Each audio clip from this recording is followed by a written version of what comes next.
Welcome to Momentum's virtual training series, where we invite expert facilitators to share their knowledge on topics that advance women in leadership.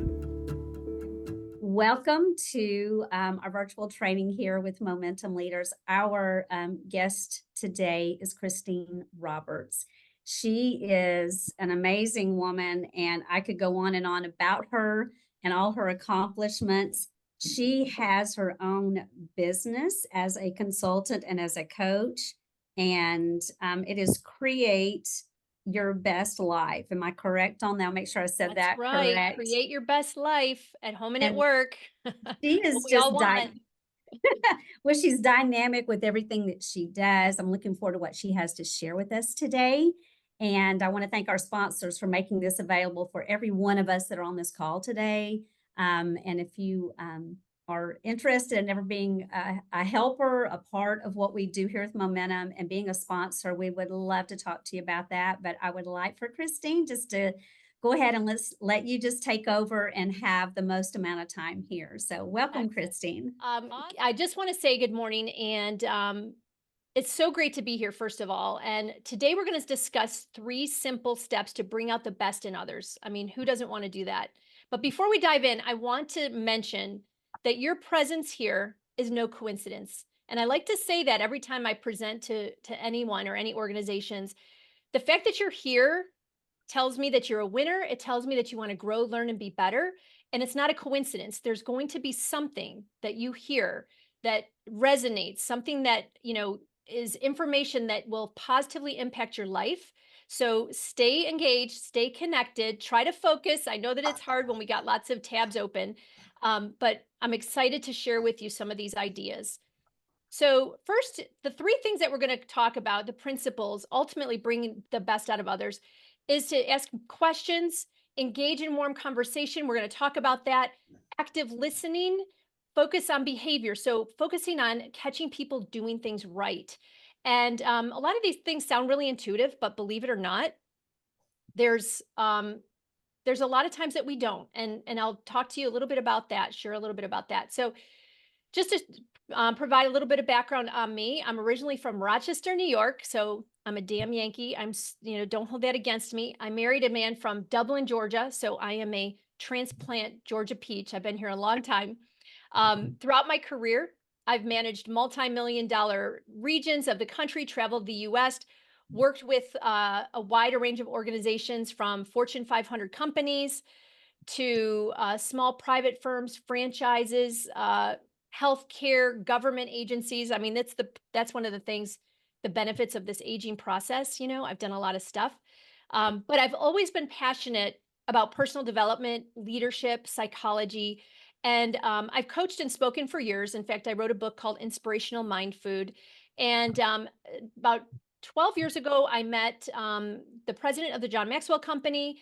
And at that time, they talked to me and said, would you be interested if we had a position open? Would you be interested in joining the organization as a leadership consultant? And I was like, absolutely, that's my people.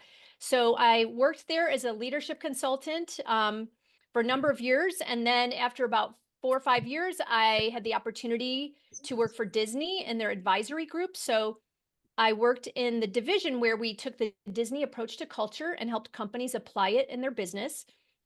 I'm going to share a little bit of the behind the scenes Disney information that I think you'll find interesting. And that was awesome. But then the pandemic happened and our division went from 400 to 40. And of course, that was devastating. But then I had it on my heart to start my own company for a long time. And I had the golden handcuffs. And so that was really the catalyst for me starting to Create Your Best Life at home and at work, where I've created a holistic approach of executive leadership life coaching for female leaders. I do speaking and facilitation of various personal development topics. And so the moral of that story is we all face detours in our lives. I'm sure you have too. But looking back, everything always works out the way it's supposed to. And that's why I'm here today. So as we talk about, before we dive into the 3 simple steps, I want to share some foundational elements. In leadership, we define leadership as influence. And that means you, it means me, it means all of us. We all are leaders because we influence other people. And ultimately, being able to get the best out of others, we have to lead ourselves well, and it's all about influencing others to be their best. So, this is when it comes to influencing and leading others, it all starts with leading ourselves. And so, the key to paying attention to our thoughts is that it shapes everything, how we act. Our thoughts drive our feelings, which drive our actions, which drive our results in our life. And ultimately, our beliefs, what we believe is possible. And so I want to ask you, how many thoughts do you think we have per day? Go ahead and put it in the chat. Oh, I see somebody from Rochester. Andrea from Rochester. All right, fellow Yankee. Um, all right, I see C, B, B, C, B, B, okay. C, yeah. So, all right, the drum roll of all of you, you are all very smart because you're right. It's 70,000. 70,000 thoughts per day. And, what is the thought? So, if you think about the fact that we have 86,400 seconds in 24 hours, we have approximately 1.2 thoughts per second. And what is a thought? A thought is all that internal dialogue that's going on in our minds. So right now you're thinking about all sorts of stuff. You might be thinking, why did I drink so much water? Should I go to the bathroom now? Should I wait? I've got a project due. Should I stay on this call? What am I going to make for dinner? Like there's all these things that are going on in your mind.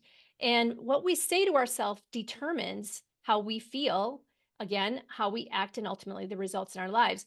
Now, the unnerving thing is that out of the 70,000 thoughts, according to the National Science Foundation, 80% of our thoughts are negative and 95% of our thoughts are repetitive. 80% are negative, 95% are repetitive. Like, think about that. If we repeat those negative thoughts, we think negative way more than we think positive. And what can happen is it becomes this neuro pathway, this loop, like a well-worn path of negative thinking. And a lot of times we don't even realize that it's happening. And this ties into, I share this because there's so much happening in our culture, in our world today. I'm not sure if you saw this, but the US Surgeon General recently announced the epidemic of isolation and loneliness in our country, which breaks my heart. And I've noticed it in my own life. I crave real conversation, not just texting. I prefer meeting in person rather than Zoom. Like, we have this opportunity to be here, which is awesome, but it's more fun to be in person.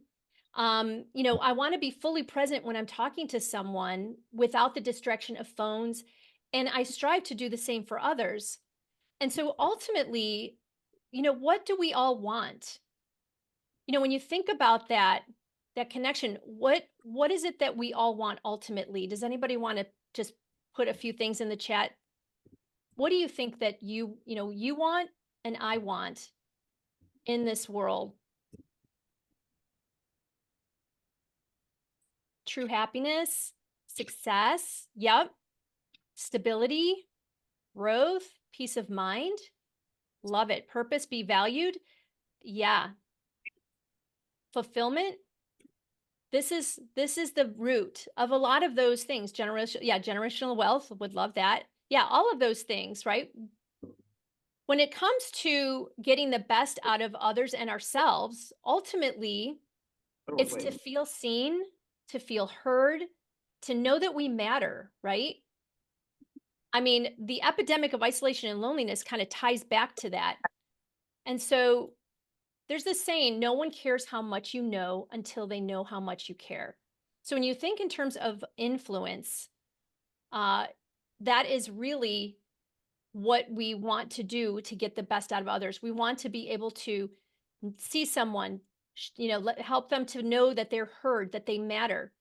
And the 3 simple steps, and it's so funny because when I do these things, it's almost like I know too much.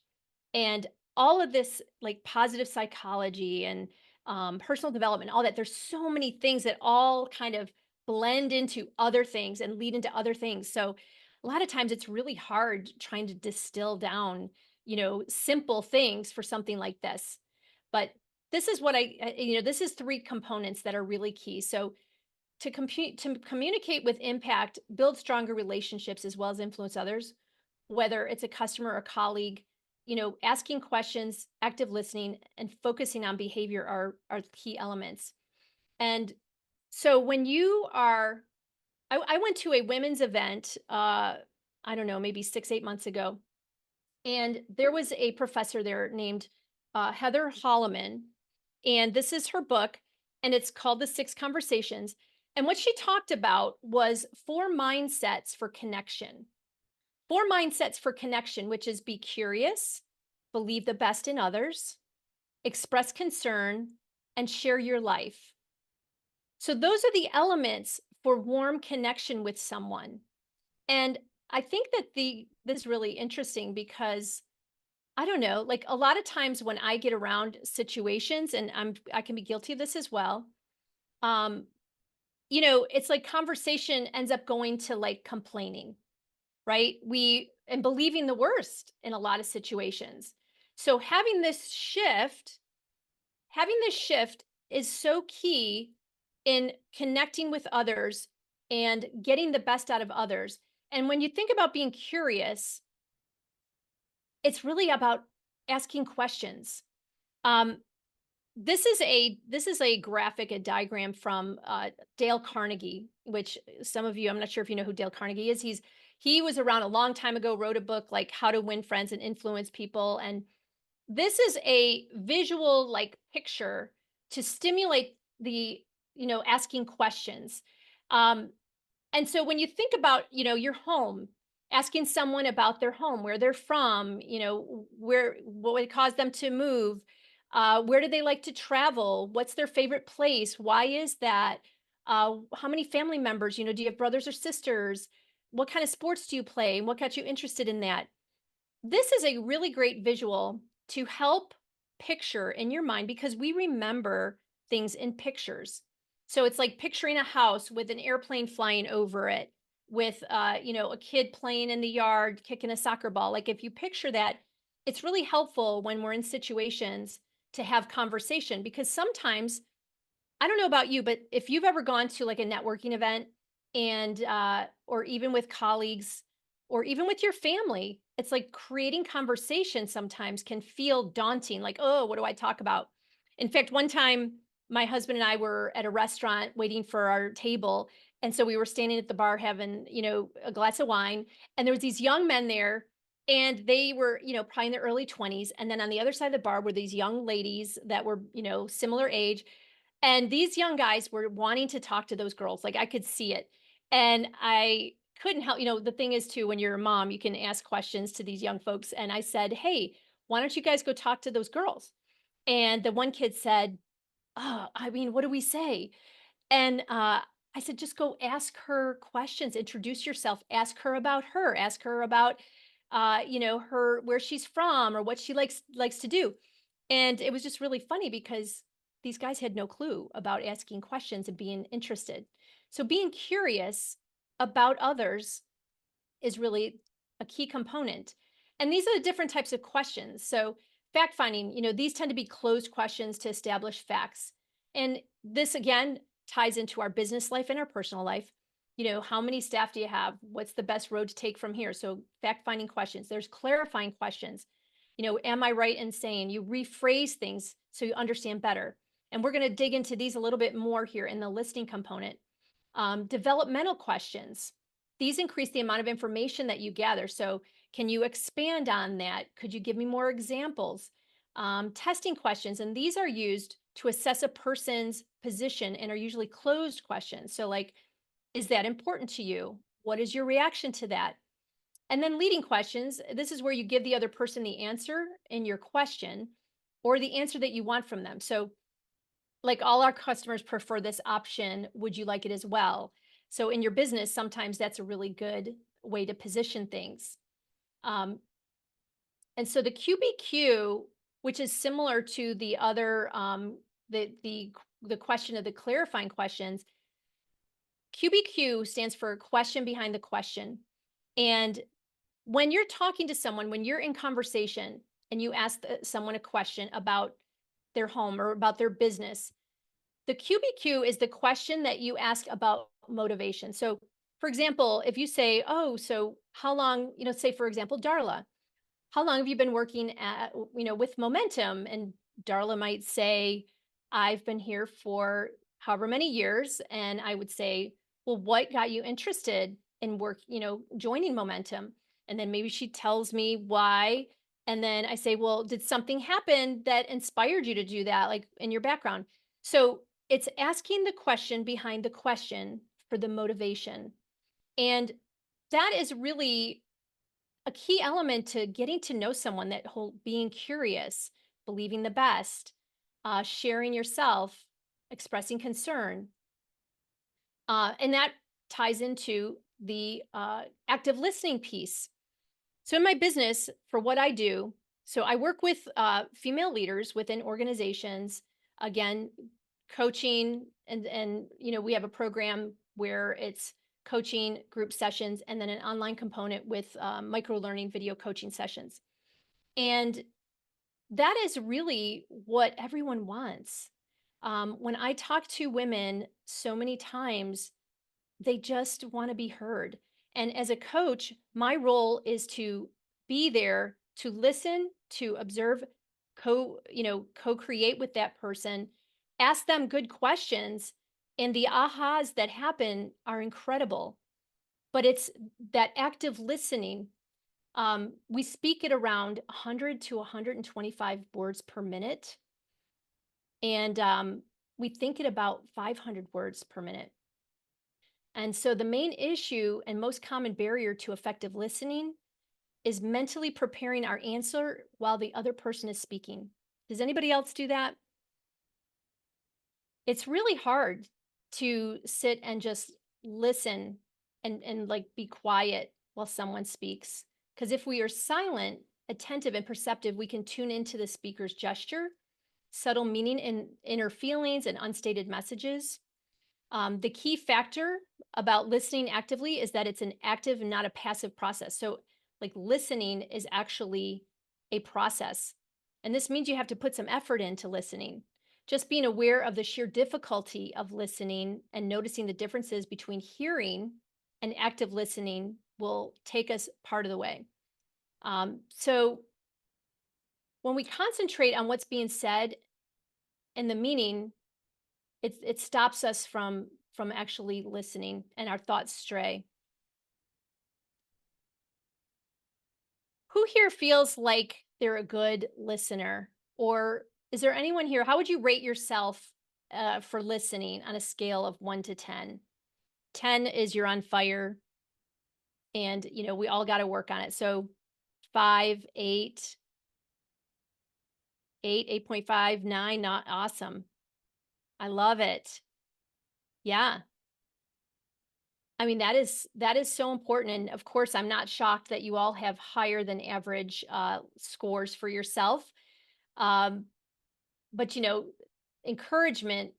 So I'm sure a lot of these things you all are very good at. It's true that the more you listen, the more you allow the other person to give out more information about exactly what their message is. So you also learn how they feel and understand them better. Now, your first job as an active listener is to encourage the other person to talk and reveal as much information as possible. So, I love this whole idea of, encouragement, echoing, using nodding, smiling, looking interested. Those things all really, for all of us, right? Have you ever had someone that really you felt like they were really listening to you? Um, when I was a kid, there was a teacher that lived down the street from me. And I grew up in a home with a lot of dysfunction, alcoholism, domestic violence, just sexual abuse. There was a lot of stuff. And there was a neighbor down the street. Her name was Kay Byer. And I used to go to her house and she would just sit and talk to me. And I was probably 10 years old until I was about 16. I would go visit with her. And what I loved is she would just listen to me. She would encourage me. She would just say these kind of things like be present, and really impacted me tremendously in, value, having value, feeling like I was valued. So I just think that this skill set is so important. Um, Another thing that I think about too is a lot of times we'll talk to someone or they're sharing with us and we'll say, "Oh, you should do that. You should do this. You should do that." And even how we talk to ourselves. Um, there's a phrase that says, "Stop shoulding all over yourself." And let me ask you this: have you ever had someone say that you should do X, blah blah blah? Have you ever felt like you wanted to do that? Many times when people tell us, "Oh, you should do this. You need to do that," it's not received well. Like if you really think about it, it's never received well. Um, and so when you're thinking about drives me up a wall. Yeah, when people you're trying to just share stuff and people start telling you what you should do and what you need to do. So I think about that for myself. Like when I'm communicating with someone, like I literally, yeah, it feels judgmental. I literally have taken the words should and you need to out of my vocabulary. And not to say that I'm perfect. I probably mess up and say it sometimes, but I'm very conscious. And this goes back to like what you're thinking about, right? It's called metacognition, thinking about what you're thinking about. So I really think about the words that I say when someone is sharing stuff, uh, and avoid saying that. So I see Lenora, you said, I have started asking, do you want to vent or do you want advice? That is a great way to start that conversation. Yeah, it feels like they're trying to control you, right? When people start telling you what you should do and what you need to do. So then it's figuring out what's other language to use. Um, that like the one thing where it said, ask if they want to just vent or if they want any advice. That is key. And now, really, this whole idea of echoing, paraphrasing, and probing as a really great listener, these are key components. And a lot of these things just, again, sound really like intuitive. You might be saying, "Oh, Christine, I've heard this stuff before." And you probably have. But we say, "Do you want steps or snuggles?" Oh, that's really good. Um, but I think that all of us, we all need reminders of these things. So when someone is sharing something with you, echoing is repeating a key word or phrase of the speaker's message as a way to draw out more message and gain clearer picture of whatever it is they're trying to say.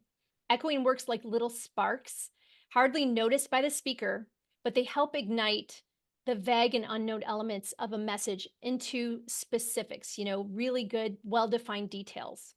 And then paraphrasing, that's restating in your words but reiterating to that speaker um, of the speaker's exact words, and then asking open-ended questions. Um, so I've been married for 24 years. We've been together for 26 years. And this is one that we have to work on all the time, even being married for so long. I think that it's easy to have misunderstandings when someone is sharing and we assume things. And so echoing, paraphrasing, probing are key elements for that active listening. And then the last thing is relating. And that goes back to the be curious, believe the best in others, express concern and share yourself. So relating is sharing a relevant example very concisely to that person and then bringing it back to their situation. I don't know about you, but I've had things, and I've been guilty of this, where you can relate and then you tell a story and it ends up coming back to you. And then you get on a rant. I have done this and I have to be conscious of that. Or you've been in situations where you're sharing and then somebody relates and then they take off and now like what you were talking about is, you've lost it. Like you want to share, but now the whole conversation's been derailed. So that is very important. So again, these are the key elements: giving your complete attention, acknowledging the emotion, getting confirmation that you're correct, paraphrasing the emotion, and then checking back for confirmation. So getting the best out of others, that whole idea of listening, asking questions, listening, those are things, and we're going to talk about focusing on behavior here in a second. But before I do that, we've got, yeah, remember it is about them, not you. And, again, the bringing it back to them is a pitfall. It's easy to go down a rabbit hole. Yeah, completely. I'm going to share a video with you, and I think you'll get a kick out of it. Watch this video, and then I want you to just in the chat tell me what your thoughts are. So here we go.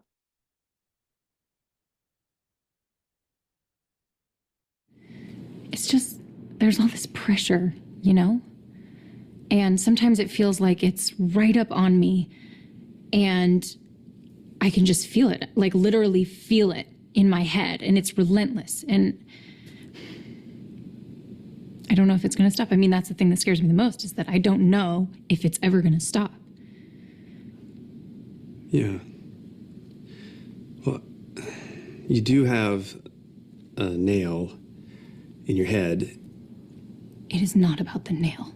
Are you sure? Because, I mean, I'll bet if we got that out of there... Stop trying to fix it. No, I'm not trying to fix it. I'm just pointing out that maybe the nail is causing... You always do this. You always try to fix things when what I really need is for you to just listen. See, I don't think that is what you need. I think what you need is to get the nail See, you're out. not even listening now. Okay, fine. I will listen. Fine. It's just, sometimes it's like there's this achy, I don't know what it is. And I'm not sleeping very well at all. And all my sweaters are snagged. I mean, all of them. Yeah, that sounds really hard. It is. Thank you. Ow! Come on. If you... What did you think about that? I see Brandy LOL, right? She just wanted to be heard. Think of how hilarious. Yeah, hilarious. Love it. Yeah, sounds like myself and my husband. So many times for all of us, right? Your husband loves that video. Okay. So many times it's easy for us to see what is going on with somebody else. You know, whatever problem they have, whatever issue that they're trying to talk about, it's always so obvious for us to see other people's stuff. But for us, so typical of not listening, but searching the outer surface, I've learned that the person may not actually be able to recognize the nail. So I just listen. Yeah. Yeah, this is a great example of, are we venting or are we fixing? You saw how she softened with him just empathizing with her. And I think that's just a really funny example of the fact that really we all want to be heard. We all want to be listened to. We all want to know we matter. And so the final thing, the third thing that we're going to talk about, and I'm going to share the Disney the 4 keys here in a second, is about focusing on behavior and focusing on behavior and what's going well. So when we think about behavior, we want to focus on behavior, not personality. One of the key principles to get the best out of others is the differentiating between personality and behavior statements. So what is the difference between a behavior statement and a personality judgment? Comment in the chat and let me know what comments you think. Like, which personality statements, what would you say are they? What are they? Well, it says in here, personality statements are generally judgmental. So for example, you are a nice person, you are lazy. Like those are personality statements, but then behavior statements describe how a person is acting. So you make a point of saying hello to everyone every day. You make friendly gestures. So behavior statements is really about pointing out what somebody is doing. Now, in the chat, which are behavior statements? Go ahead and just put what numbers you see that are behavior statements. So you are just impossible to work with. You roll your eyes when you talk to customers. You are messy. You have a great attitude. I'm glad to see you are on time for this meeting. Which ones would you say? Okay, so 2, 2, 5, 8, and 9. You answered the call within 2 seconds. 8, 9, 2, 3. Excellent. Thanks, Eliza, Crystal, Jennifer, Lenora. I know it took a minute to probably process these. 2, 5, 8, 9. Embry, Sherry, Isabel. Personality statements can be taken offensive. Meanwhile, behavior may be more objective.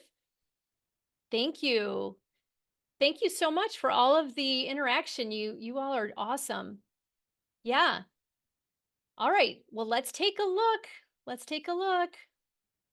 All right. So you roll your eyes when you talk. It's behavior. I'm glad to see you are on time for this meeting. That's a behavior.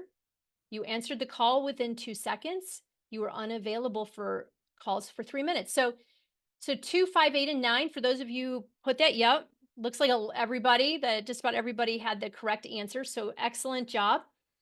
And so this is the 4 keys. And so when I worked for Disney, safety, courtesy, show, and efficiency, this is the hierarchy. And this is the framework that's been utilized at Disney for over 60 years. And the behavior and personality component, we're going to tie that in here in a second. And the way that they've done this, so with Disney, the promise is we create happiness for everyone of all ages. So that's like the North Star for every employee. The culture, framework is actually pretty simple for Disney, believe it or not. Safety, courtesy, show, and efficiency are the 4 keys. And this is a hierarchy of how decisions are made within the organization. So like every cast member, if you were to ask a cast member at Disney, I would imagine 99.99 will be able to say safety, courtesy, show, and efficiency. In that order, that's the hierarchy of how the decisions are made. But what I think is really the coolest thing, and how working there, what I observed from, guest experience, is there's also what's called I behaviors. So these are the behaviors that fall underneath the 4 keys. And these exemplify the traits that you want want the employees to bring to life. So for example, I practice safe behaviors in everything I do. So coachable, observable behaviors. I like this one here. Like, I project a positive image and energy.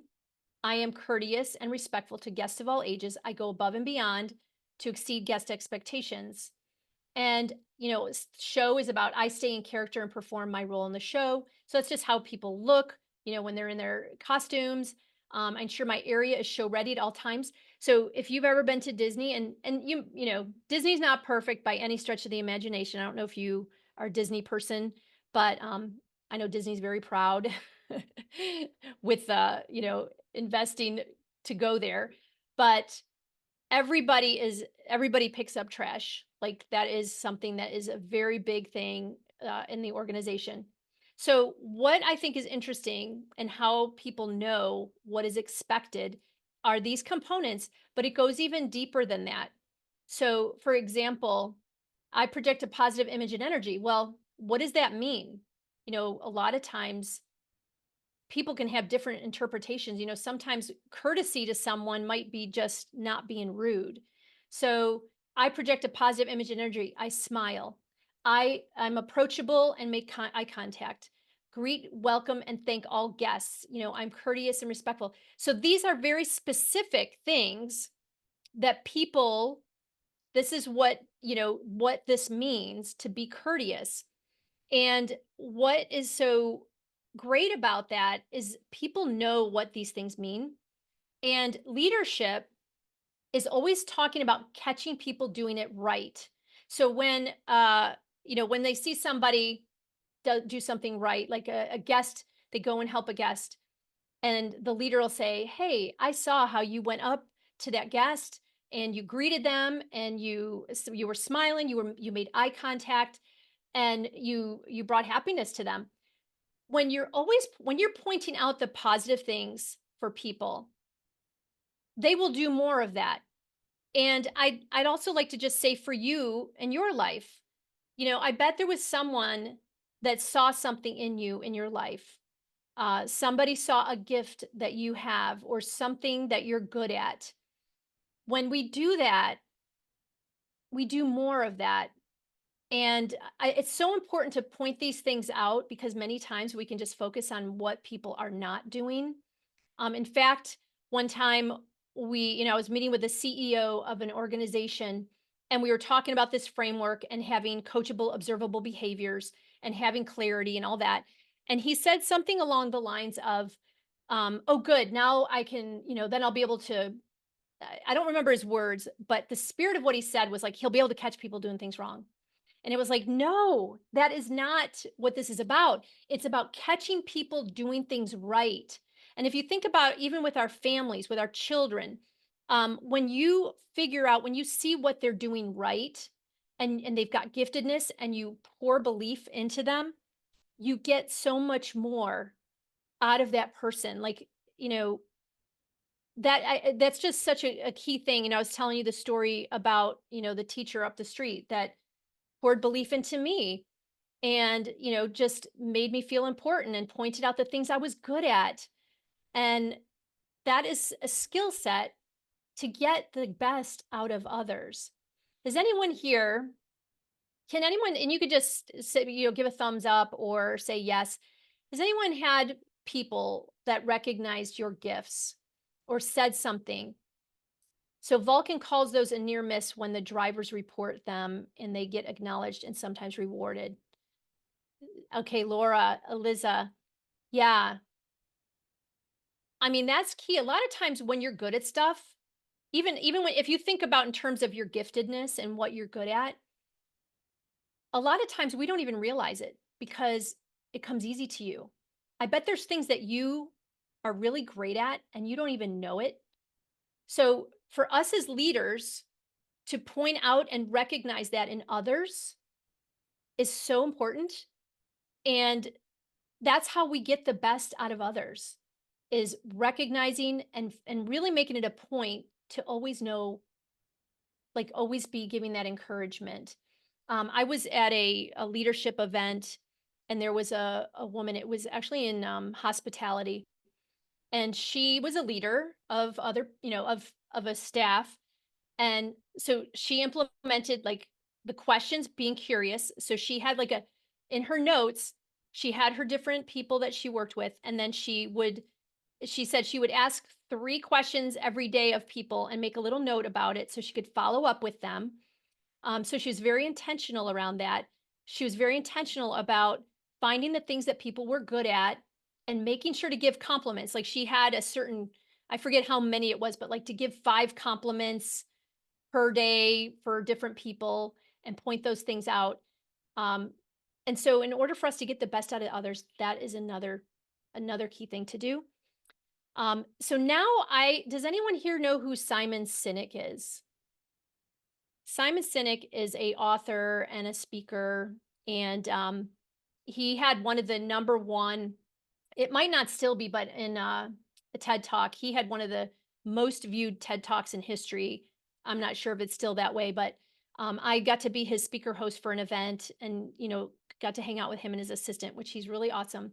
But I've got a video. I want you to watch this video because I think that it's really kind of hones in on the things that we're talking about. So I'm going to go ahead and have you watch this. Stay tuned.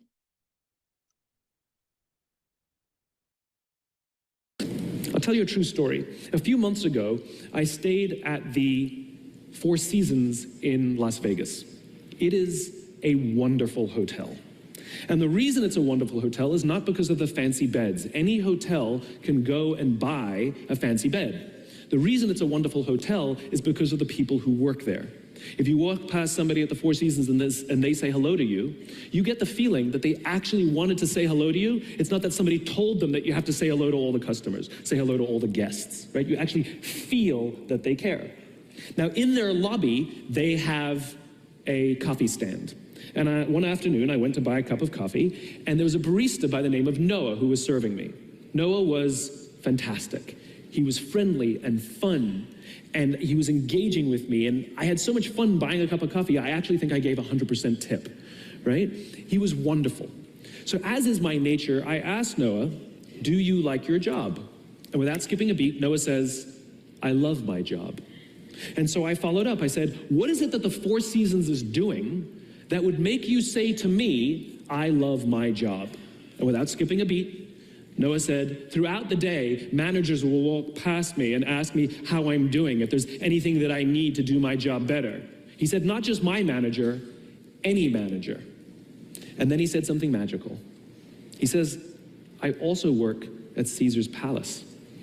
And at Caesar's Palace, the managers are trying to make sure we're doing everything right. They catch us when we do things wrong. He says, when I go to work there, I like to keep my head under the radar and just get through the day so I can get my paycheck. He says, here at the Four Seasons, I feel I can be myself. Same person, entirely different experience from the customer who will engage with Noah. So we in leadership are always criticizing the people. We're always saying, we got to get the right people on the bus. I've got to fill my team. I got to get the right people. But the reality is, it's not the people. It's the leadership. If we create the right environment, we will get people like Noah at the Four Seasons. If we create the wrong environment, we will get people like Noah at Caesar's Palace. What do you think? Bravo. Hey, thanks, Brandy. Yeah, what gets rewarded gets repeated, right? So good. Very real. Yeah, good stuff. Agreed. So true. And this is in every relationship. So, if you're a leader in your business, which all of us, again, are leaders because we all influence other people, these are things that really relate to every relationship in our lives, personally and professionally. So, when you're thinking about your family, your husband, your children, your colleagues, people that you report up to, vendors, customers, all of this is so significant for every single situation. Not just rewarded, but also recognized and measured gets repetition. Yeah, thank you, Heather. Absolutely. And so to wrap things up here, we're going to have Q&A in a minute, but these again, they're very simple things, and I'm sure you've heard them before, but being interested, questions, being curious, believing the best in others, active listening, focusing on that behavior. If we can implement those things and really pay attention, again, it's that paying attention to our thinking and really elevating our thoughts to like what we feed our minds and how we relate to other people to get the best out of them. And now I've got something I want to read to you, and this is from an Anglican bishop. And even if you're not religious or anything like that, this is really a great quote, and I'm going to read it out loud. When I was young and free and my imagination had no limits, I dreamed of changing the world. As I grew older and wiser, I discovered the world would not change. So I shortened my sights somewhat and decided to change only my country. But it too seemed immovable. As I grew into my twilight years, in one last desperate attempt, I settled for changing only my family, those closest to me. But alas, they would have none of it. And now, as I lie on my deathbed, I suddenly realize if I'd only changed myself first, then by example, I would have changed my family.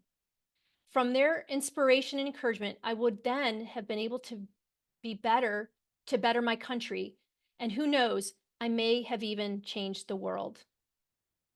So what it boils down to is it's about you, it's about me, it's about all of us, being the best we can be, elevating our thoughts on all of these ideas that you just heard.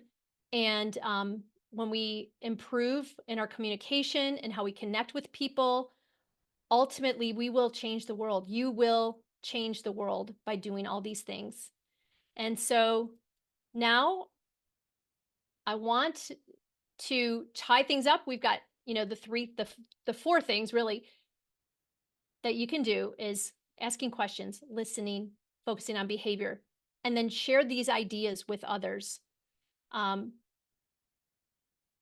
now I would love to hear. So that's what we've got. And now we've got some time for Q&A. And I would also love to ask you, what are your takeaways and what is one thing you will implement from hearing this content?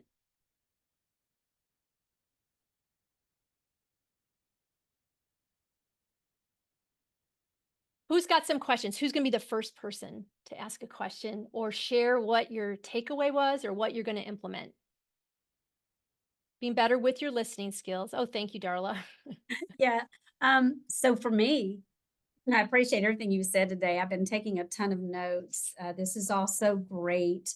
The thing that comes back to me is the listening and asking more open-ended questions, and then asking the question behind the question, so you can get that visual picture in your mind and remember them, remember what is important to them, so you can, when you see them again, you can pull that back up and ask them how they're doing. And that shows that you truly concern and care about them, which is one of the other mindsets is, expressing concern. It comes from the listening. So thank you. Yeah, I love that. Yeah, a lot of great stuff here. So better questions to get answers. I see that from Tanisha. Love the reminder to focus on actions. Yeah, so like on what people are doing right. Thank you, Jennifer. Lenora, active listening and is not assuming. Yeah. Thank you. Diane, focus more on catching people doing things right. Shana, like practice the 4 mindsets, do better with active listening, open-ended questions. I would love to take this away and try to normalize the catching someone doing something right rather than that being novel. Yeah. Yeah. Thanks, Jennifer. Yeah. Like, how can we make that a practice? How can you make that a practice? Because think about like, and the other thing too, like when we get together, I want to challenge everyone to really pay attention to conversations. I think right now, especially in our world, it's so easy to go down the negative place of complaining. A lot of times that's how we connect, as humans. We will just start complaining about stuff. And I would love to challenge you. Like in fact, in my coaching program, that's one of the things that we do first. It's called the shift. And it's a contract, a no complaint contract. And we start with 30 days.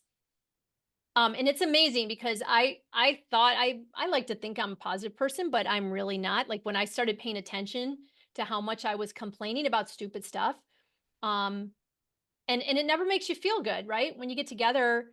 So then it's like, how do we shift out of that? And that really elevates other people. There's a quote by Eleanor Roosevelt that says, "Great minds talk about ideas, average minds talk about events, small minds talk about people."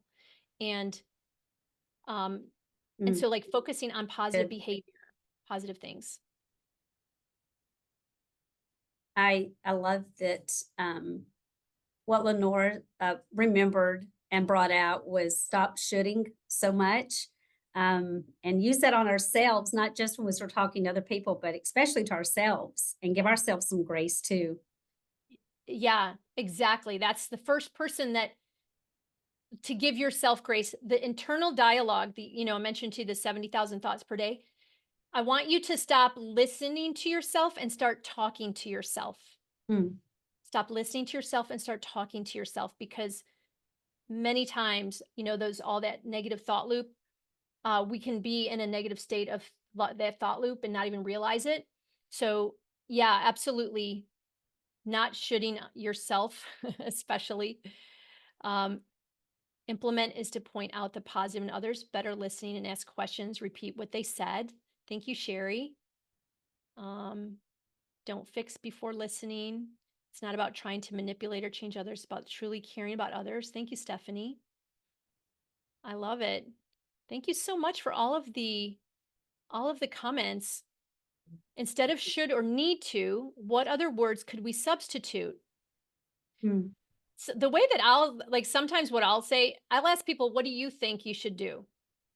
Like turn it around. And if they're telling you stuff, like they've got some problem, a lot of times I'll say, wow, so this is happening. It sounds really difficult.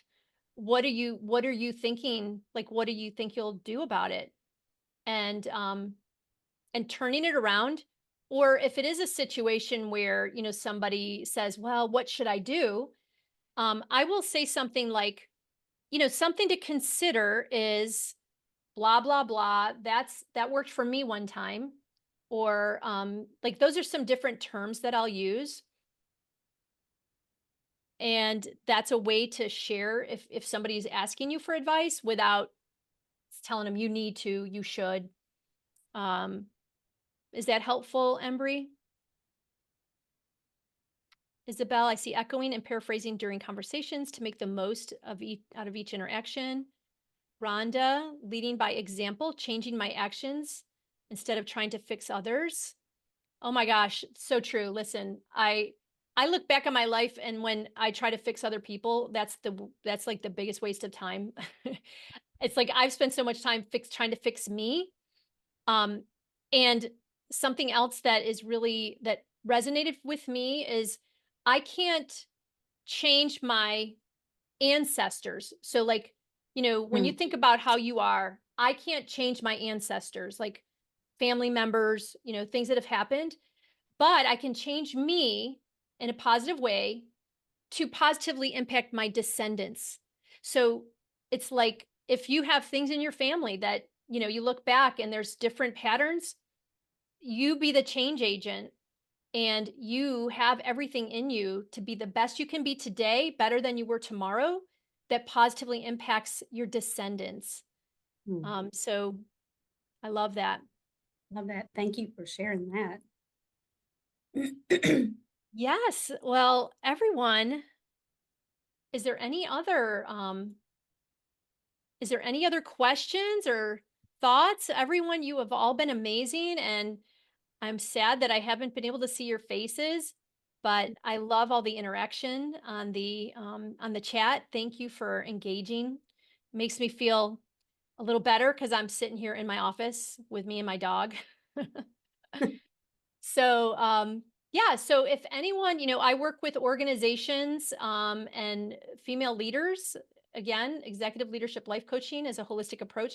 If you'd like to talk about any of that, I also do speaking. So if your organization would like to talk, I have my speaker agent that we can connect you with, and this is the QR code for scheduling a free consultation. And you can go to my website, Christine M. Roberts, so M for Marie. Go to ChristineMRoberts.com if you want to. There's a mindset quiz that you could check out, or there's free resources on there. And yeah, would love to see you all again.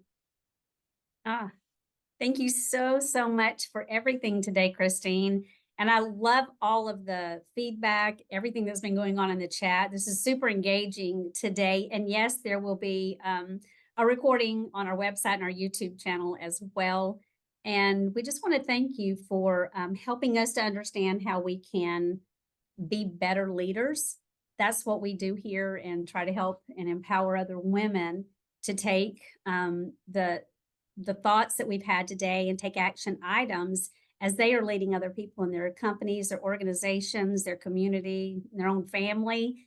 But you even went deeper and went to ourself and how we talk about ourselves. That is so important. I think that's going to be the core of what a lot of us have learned today is, how do you talk to yourself? And I love what you were bringing out again, the thing about that 80% of our thoughts are negative, and that we repeat 95% of that. So let's change it from the very core of what we're doing and how we're leaving a legacy for our descendants. I love that. Thank you for that reminder. And we thank everyone for being here. And we hope to see you all really soon. We've got a lot of great things going on with Momentum. And we'd love for you to check out our website and get registered for our next virtual training that we're going to be having in September. But we're very grateful for everyone who hopped on today and joined us with Christine. It's been a delight. Yes, thanks so much, everybody. Thank you for the comments. I see Lima, I see your comment here. That is awesome. Yes. Lots to take with. Oh, that's great, Lenora. Thank you. Thank you, Trudy and April. Hey, April, good to see you. Um, Jennifer. well, thank you all, and we will see you next month. And Christine, I look forward to seeing you very soon. Yes, Okay. definitely. All right. All Bye-bye. right, take care. Bye-bye. Momentum's virtual trainings are made possible with the support of Protective Life, Blue Cross Blue Shield of Alabama, and America's Thrift. Find the full list of sponsors as well as additional resources for women leaders on our website at momentumleaders.org. Thanks for taking the time to invest in you, and remember to like, subscribe, and share our channel. We love reading thoughts and comments, so you can leave those for us here too. You can also connect with us on Instagram, Facebook, and LinkedIn by searching